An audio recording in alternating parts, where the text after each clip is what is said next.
Over the past few decades, a debate has raged throughout the church in America.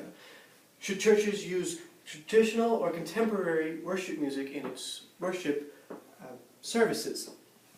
Despite the seeming silliness of this argument, this debate has actually ripped churches in two. It's in fact spawned what are called worship wars that keep the congregation constantly wondering whether or not their church is going to split.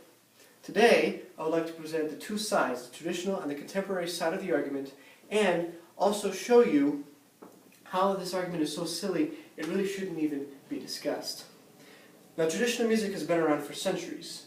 The most classical form of traditional music are hymns. The most famous hymn is most likely John Newton's Amazing Grace. Amazing Grace was penned in the late 1700s and tells of God's amazing grace towards sinners, specifically John Newton, who was a slave trader. This perfectly sums up what hymns are like. They sing of reverent things of God, such as God's amazing grace, or how God is the fount of our blessings and come thou fount, or how we look forward to heaven, as in when the roll is called up yonder, or even Christ's death and resurrection, as in Were You There?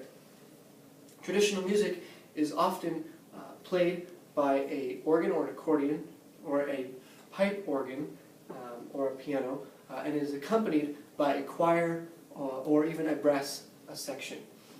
It is often, the congregation is often standing in the pews with their hymnals open, singing along, one body of believers praising God together. Now, this progressed throughout the centuries until the 1950s through 70s, when rock and roll came about. Paul Brace, in his brief history of contemporary music from the School of the Rock, chronicles the origins of Christian contemporary music. With the rising popularity of Elvis and the Beatles, rock and roll came into the spotlight. It became popularity. It eventually devolved into a culture of sex, drugs, and rock and roll. This culture began to grip onto the music artists as well, and they began to live this culture. This culture gained popularity as rock and roll had an interesting rhythm and beat. It would keep you dancing or tapping your feet to the rhythm. The church quickly became against rock and roll for its negative connotations, but unfortunately the beats of rock and roll had gained popularity with the younger generation, the teenagers and the children, and so it gripped onto them and pulled them into this sinful culture. The church freaked out and began to try to figure out how to get its members back in. Now, Joel Hartz, in his history of Christian rock and Christianity today, chronicles what happens next. A few rock and roll and hippie artists came to know Christ and became Christians, and they sought to return back to rock and roll. However, when they returned to rock and roll, they forsook sex and drugs and they hooked onto Jesus. And they sought to bring Jesus into this culture. You see, they realized that rock and roll wasn't inherently evil, but the topics that they were singing about were. They began to believe in this culture of the Jesus Revolution, which began to bring in more younger children, younger teenagers, who could still listen to this rock and roll music and yet believe in Jesus and worship Him as well. Rock and roll was played with electric guitars and drums, instruments that just made a whole lot of noise to traditionalists. It evoked emotion. People would be dancing when they worshiped. People would have their hands raised in the air, they'd be kneeling, they'd be praying. They would worship and let their emotions flow, which was very unusual towards traditionalists, so they grew against it. It became a revolution against the church, as they thought that the church was too restrictive and too bound up in tradition to accept this new culture of Christianity, and they still didn't fit in with the rock and roll crowd because they believed in Jesus. Fast forward to today, where contemporary music has become a little bit more mainstream. It is played throughout many churches, and it no longer has the negative connotations that it used to. But the debate still reigns on. The older crowd, or the traditionalists, still feel like it is too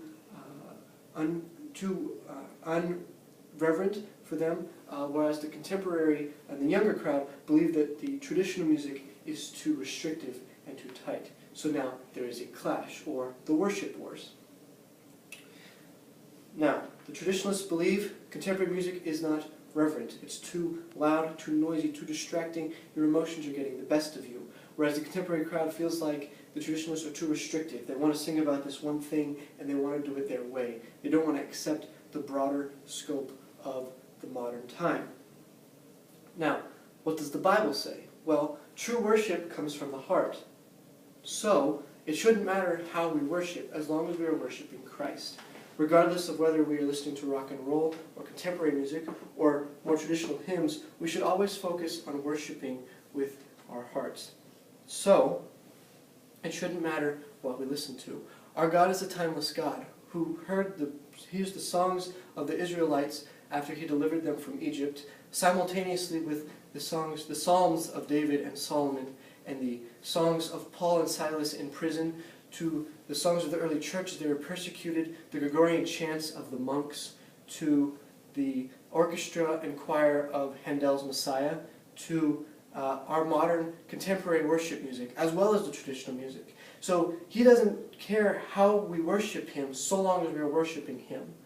It doesn't matter if we're singing by ourselves in the shower or if we are singing to him at a concert. As long as we are worshiping him, that's all that matters. So, if the debate comes up in your church of whether or not traditional or contemporary music should be worshipped, it's important to take a step back and remember that true worship comes from the heart. And as long as we are not causing others to stumble, we should accept any form of worship that glorifies God, and we should be able to worship him in any fashion, because it is more important that we worship him with a pure heart than that we groan and complain about how we worship him and lose the meaning of worship in general.